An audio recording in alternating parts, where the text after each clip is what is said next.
The sterile white walls of the veterinary clinic were a stark contrast to the world Libby had known. For years, she'd been confined to a tiny cage, sharing the space with a nervous, whimpering dog. The only light she'd seen was the pale, sickly glow of the single bulb hanging above.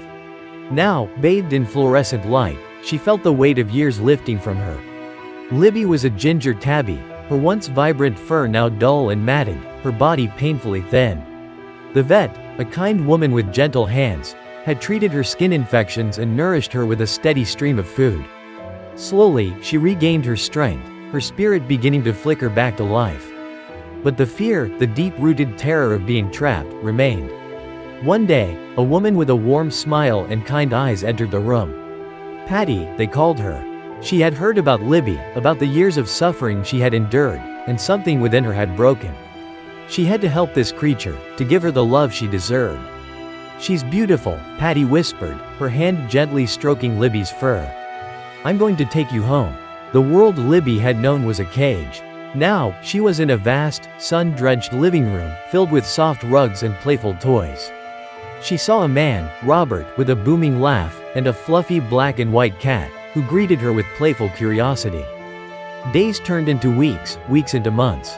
The fear slowly dissipated, replaced by a new, intoxicating feeling, joy. She learned the joy of chasing laser pointers, of napping in sunbeams, of feeling the soft fur of another cat against her side. Patty and Robert showered her with love. They never stopped marveling at her resilience, her ability to find happiness after so much darkness. But sometimes, in the quiet moments, Libby would remember. She would remember the cage, the cold, the fear, and the constant, unspoken pain of being trapped. One evening, Patty was reading a book, the soft glow of the lamp illuminating Libby curled up on her lap. Libby suddenly sat up, her eyes wide with a forgotten terror. Patty sensed the fear, saw the flicker of the cage in her eyes. "It's okay, Libby," she whispered, holding her close. "You're safe now. You're home." But Libby didn't seem to hear. She stared at the door, her ears flattened, a low growl rumbling in her throat. Then, she scrambled off Patty's lap and darted under the sofa, a desperate, frantic whine escaping her lips. Patty and Robert exchanged worried glances. This was unlike Libby, this fear was a deep, visceral thing. The quiet hum of the house suddenly seemed amplified, every shadow a lurking threat. They spent the next few days watching her, trying to understand. She seemed to be all right during the day, but as dusk settled, the fear returned, the tremor in her body a silent plea for help. One day, Patty, with her usual gentle touch, was brushing Libby's fur.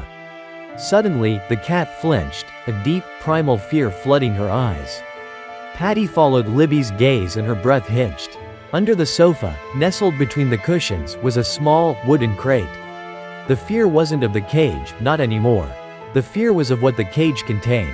The crate was small, almost the size of the cage Libby had been imprisoned in. It was worn and battered, but it was unmistakably familiar. It held, in its dusty, forgotten corners, the echoes of Libby's past. It held, in its silent depths, the terror of the dog, the whimpers and the fear she had shared, the years of a life stolen. Patty and Robert knew then, that Libby's fear wasn't of the cage, it was of the memories that haunted it. They knew, with a painful clarity, that the cage wasn't just a physical prison, but a symbol of everything Libby had lost, everything she had endured. They decided to face the truth, to confront the ghost that haunted her life. They carefully removed the crate and brought it outside, away from the house, away from the sanctuary Libby had built.